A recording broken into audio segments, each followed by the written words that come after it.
Now, good evening, good afternoon, good evening, good evening, good evening. If I could have everyone's attention for a moment. Now, we're just going to get the speeches started and then we can work our way into dinner. So, first up, I'd like to introduce Carly's dad, Tom. So,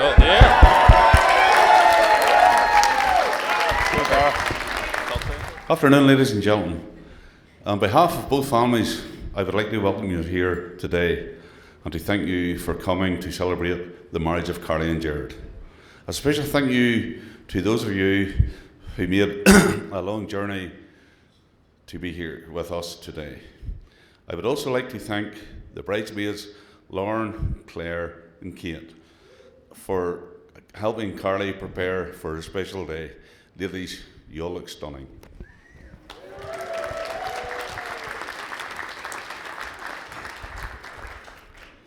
When I looked at my daughter today, I'm totally blown away as to how stunning and beautiful she looks.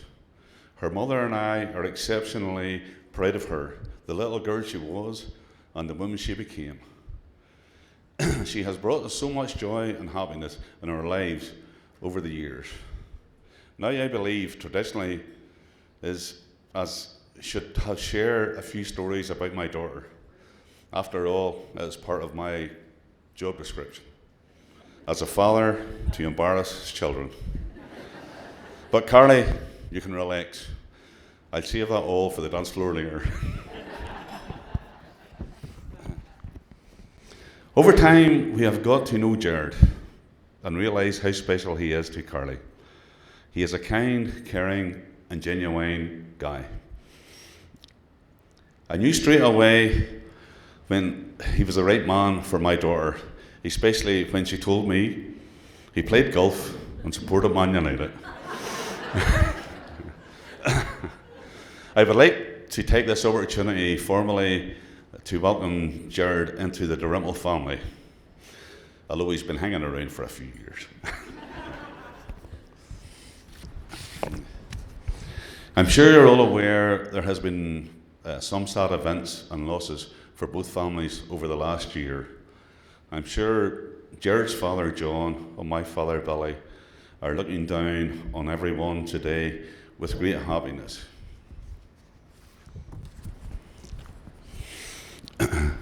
All good marriages, as we well know, are based on compromise.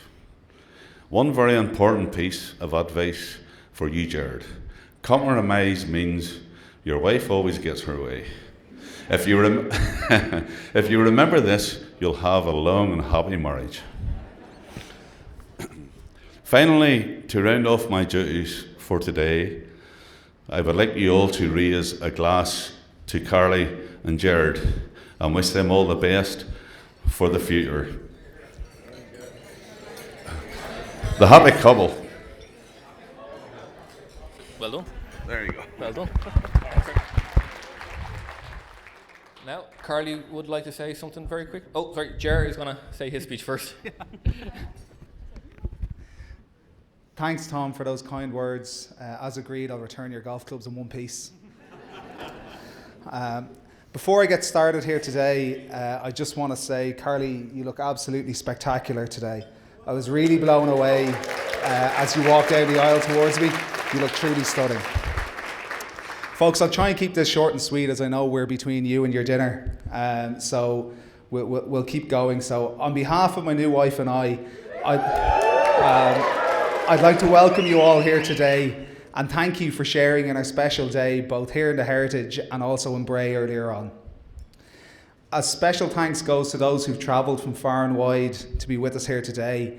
I know we've got people who've travelled from Australia, from China, from Thailand, from England, the four corners of Ireland, and of course Ballymena. Hopefully you'll make it back up the road. It means a lot to both myself and Carly to have you all in one room with us here today to share all of our friends and family. It's great. Thank you. I'd also like to thank you all for all your cards and kind gifts, your lovely thoughts and wonderful wishes that we've received, not only today, but over the course of the last couple of weeks. Thanks. Now, Tradition normally dictates that a groom should tell a couple of funny anecdotes about his new wife, but Carly unfortunately dictates that I do no such thing. So I'm going to start married life as I mean to go on and move swiftly along, except for one piece. I do want to thank Carly for all the love and support she's shown me over the last couple of years. Since we met for the first time in EY's offices, we've been inseparable, and I wouldn't have it any other way.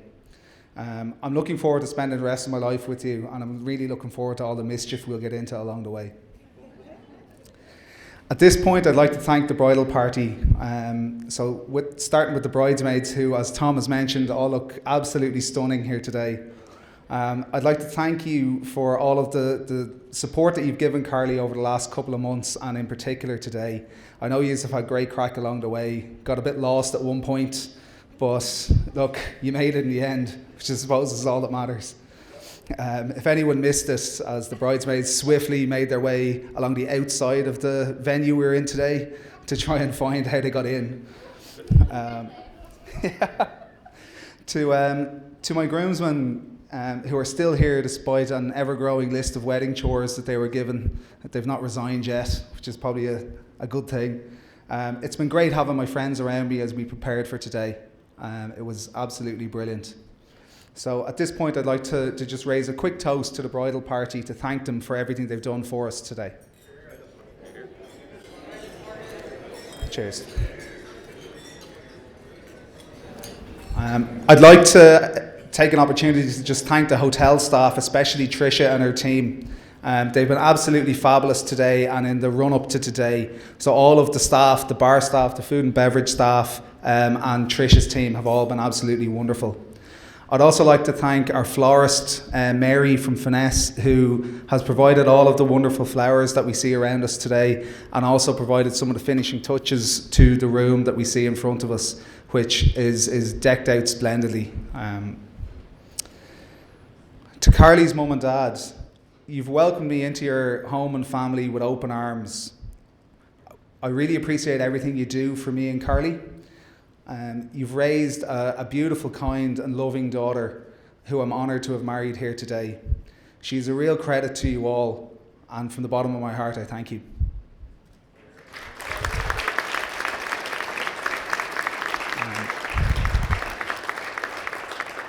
To my own mum and dad, I wouldn't be here today without their love and guidance. Again, I'm eternally grateful for everything that they've done for me and for Carly down through the years. Unfortunately, my dad isn't with us here today, but I know how much he loved Carly, and despite us both missing him terribly, I do know he's looking down on us today with great pride and happiness.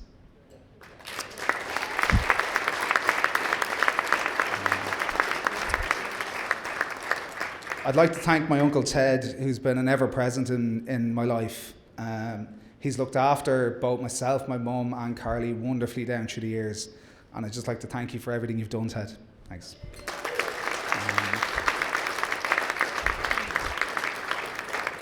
To my mum's circle of friends and family who are seated all around her here today, they've been a wonderful source of strength for myself, Carly and my mum over the difficult last couple of months, and we really appreciate all the love and support that you guys have shown.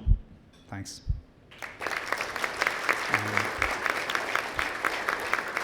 At this point, we just have a couple of tokens of appreciation to give to our mums, so we'll just hand those out now. Just bear with us one moment.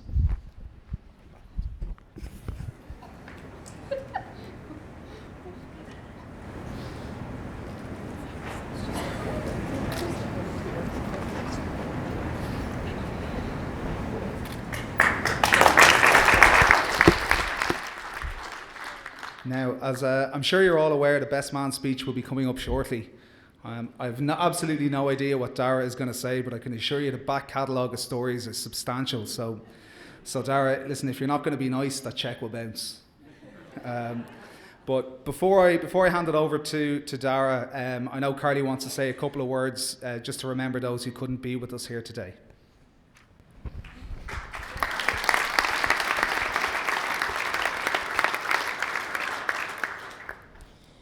So a few words on some very special people who sadly aren't able to share in this day with us.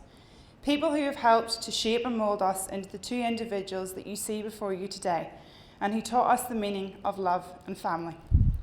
On our special day, we think of those we miss. With hearts full of remembrance, we sweetly reminisce. Today we feel your love with us and wish that you were here.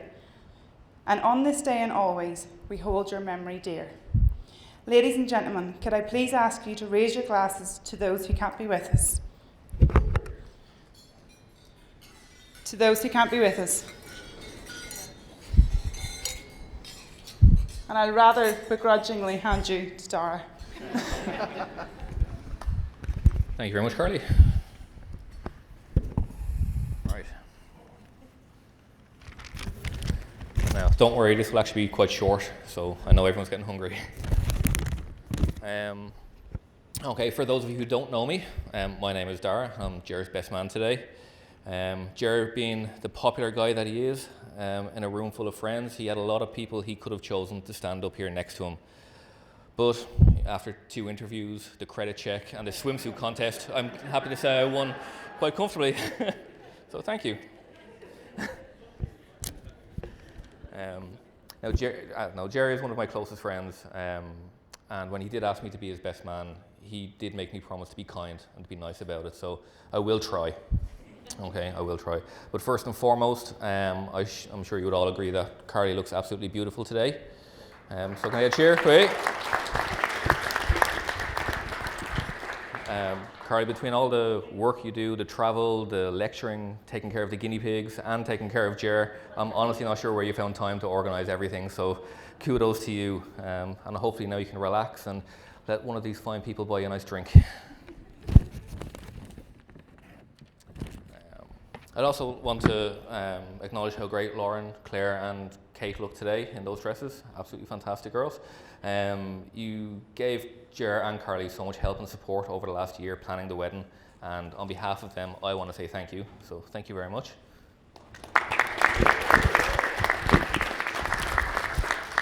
Okay.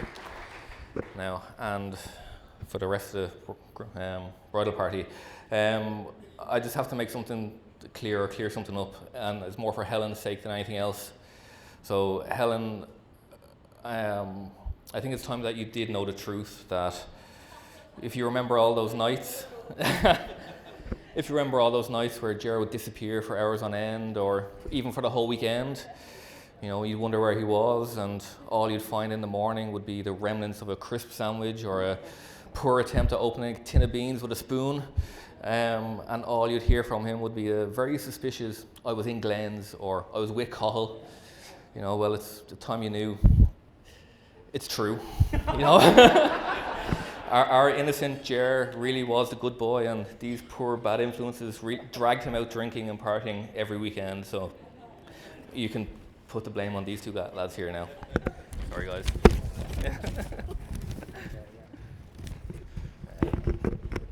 Okay, as you may know, Ger does enjoy a quiet drink every now and then. Even if that has changed over the years from a Budweiser and a whiskey to now more harp and a gin and tonic ever since you met Carly, but I think that's your influences, Tom, as well. But what you may not know is Ger is actually quite famous for creating the Ger exit. Later it was more popularised as an Irish exit. This is where Ger would be standing beside you, and then all of a sudden he would disappear. And you'd have no idea where he was, but he'd have gotten home safe and sound. Now, luckily over the years, I've heard all the fake lines, you know, I'm just going to the bar, or I'm going to the toilet, I'll be right back. And then he'd disappear and arrive home safe and sound. But sometimes you wouldn't even hear him say anything, that you'd turn away, you'd turn back, just to catch him picking up his coat and walking out the door. So much like a drunken homing pigeon, he would always find his way home, so we were never worried. So you're all right, Ger. But I want to take a moment to talk about Ger's first love, his real first love. You know, it was boring, took up a lot of his time, cost him a small fortune over the years, but for some reason he really liked playing golf in Castle Warden. So, you know, I would like to tell you an embarrassing story or something funny that happened on the golf course, but I can't even get the ball past a windmill, you know, let alone into the clown's mouth at the end, so I'll have to leave the golf stories up to him. But no, in all seriousness though, Ger really is one of my closest friends, and I do love him like a brother. Over the years, we've had some great heartfelt conversations and chats in some of the most random places. You know, whether it's lying on a trampoline in my back garden with a big bottle of Blue Label vodka, you know, holding the bar up at the Duck while we run the taps after closing time, or most fondly, sitting at a picnic bench at the back of a drive-through Bank of America while eating a big bag of chips and dip. So no, Ger, I'm honestly proud to be called your friend. And I'm so happy that you found your soulmate in Carly. You two bring out the best in each other, and I know you will have a long and loving life together. So, ladies and gentlemen, for the last time, please be upstanding and raise your glasses for Mr. and Mrs. Fitzgerald. Woo!